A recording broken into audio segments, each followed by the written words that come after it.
Welcome to the Pioneer Sideline. I'm your host, Aaron Cooney. Episode 141 coming at you live from the University Center. Live in the studio, we are making it happen, the magic of Pioneer Sideline. Well, when we left off, we told you about the Point Park Pioneer baseball team, how they were just on a tear. 16-game winning streak when we left, and they're looking to continue that with 2 games against Penn State Beaver. And that was taking place just last week. Point Park getting another 2 wins. Taking a look at Game 1. The win against Penn State Beaver. Point Park edges out Penn State 1-0, moves on to 29-3. Perdomo going 6 1/3, 5 hits, 0 runs, and 6 strikeouts. Point Park ranked 8th nationally. Also got the win in Game 2 back on April the 4th. 14-4, the victory there. Pioneers move on to 30-3. Continue on an 18-game win streak. Bodner 2 for 4, 2 RBIs. Burko also 1 for 2 with a pair of RBIs for himself. But the week would continue, and the big matchup there was the Battle of the Pioneers. Malone University coming in to take on the Pioneers in a doubleheader at Green Tree Park. We'll take you to the highlights of that one. As you can see, a beautiful day there on Green Tree Park. Bit chilly and a little windy, but wasn't getting to Jared Macer as he has dominated Point Park over the past 3 seasons. 2-1 against Point Park lifetime. Picking up in the top of the 3rd, Matt Anderson with an RBI single. Going to bring in 1 run. A big inning for the Malone Pioneers as they would take the lead here. And then Heidemann, remember this name because he's going to come up again. An RBI single again, brings in Goddard for the run. It's now 2-0 Malone University. Point Park looking to get back, but it's just not going to happen. Macer bringing the funky stuff all game long from the mound. Gets Navatsic looking there. Burko, thanks for coming as well. He went 7 innings pitched, 4 hits, no runs, 10 strikeouts for Macer. And then top of the 5th, Heidemann again. Another RBI single is going to bring in Goddard. Heidemann finished up 2 for 4, 2 RBIs in that first meeting of the doubleheader. Again, with Macer chalking up another K for him. 3-1 lifetime against the Pioneers, a 3.04 ERA. Loves playing Point Park.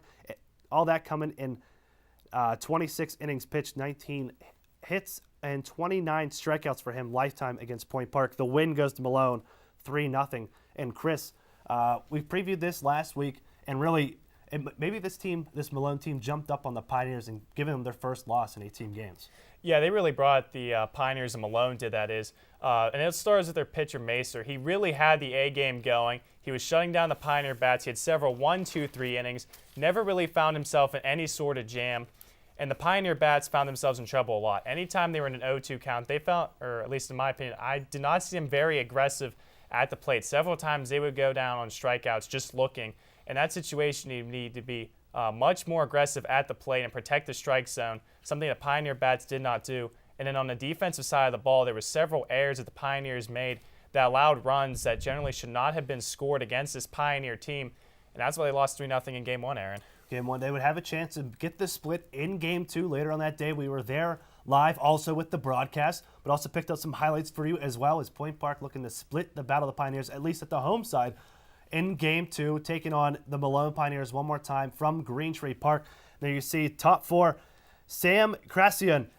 It's clobbering time all the way to center field, 410 feet. This makes Malone 4-0. They lead in the top of the 4th. Some more from the 4th. A big inning for them, part of a 4-run inning. Heidemann, remember him from the first game? Another RBI single thrown out, though. As you can see, after the run scores, bringing in the play to second base. It'll end the inning, end the hurt, but the damage was done. Point Park, though, looking to get back. This is the bottom of the 6th.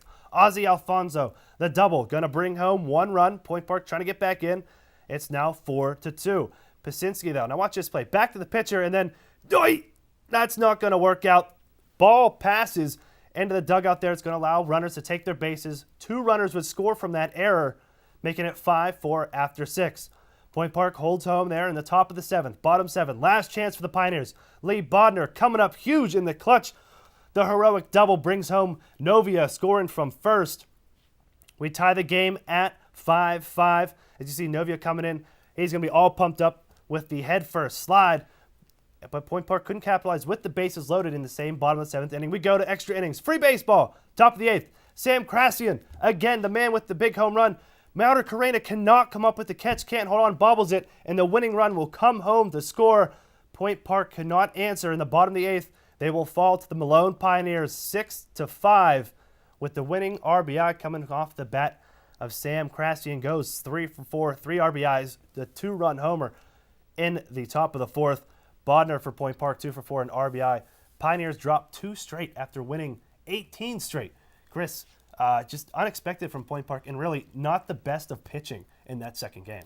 Yeah, you said it, Aaron. Pitching was not really good, and Ryan Lautzenheiser was a star for that game. And his last 2 starts has not looked like the Ryan Lautzenheiser we've expected. He allowed 6 runs against the Houghton team in only 6 innings, allowed 4 runs in 4 innings against Malone here. Did not have his best stuff, and the bats really didn't have it going either. Until the 6th inning, they did not score a run. They only had 1 run, and that was because of a wild pitch and a run scored from third. And the Pioneers, we saw several times, had runners in scoring position, but they were not able to get them in. And that was a key problem through Game 1 and Game 2. They get the runners to second and third with 2 outs, but then the bats just wouldn't produce. And when you're in that type of situation, you need to get the runners home, especially when you know you're in a pitching duel with another team. Point Park, though, had a chance to redeem themselves. They went up to visit Malone on Saturday with 2 more games, bring up the full screens, but Point Park, again, unable. They would drop 3 games in a row, lose to Malone in Game 1, 4-3. Motocarino, 3 for 3 in RBI. Suka, 2 for 4 in RBI. But Game 4, with some last-second heroics there, Point Park edges out the win, 4-2, to finally get on Spawn. Nate Spawn, AMC Player of the Week this past week. 7 innings pitched, 7 hits, 2 runs, and 3 Ks. But really, Chris, when you look at it, did this Malone team sneak up on the Pioneers after playing a few cupcake teams beforehand? Yeah, it definitely shows that the Pioneers weren't expecting Malone to be as strong as they were. Only 13-13 on the season coming in, but they had won 6 straight games, so the Malone Pioneers knew what it takes to win, and they really brought it against the Point Park Pioneers, and they were not expecting them to be as strong as they were, winning 3 of the first 4 games there. And the Point Park Pioneers did redeem themselves in Game 4, but not until they could play a complete game. You saw there finally a 4-2 score where pitching and batting both came together, but it took 4 games for that to happen. If the Pioneers are going to be successful as this season goes on, they need to have a full team effort every time they take the field. And we'll see. We'll bring you back in, Chris. Thank you for your analysis. When we take a look at the road ahead, after this commercial break, we're going to bring in softball analyst Kelly Reed, talk a little bit of the softball team, the recent run that they've been on as they look to chase down Carlo for AMC.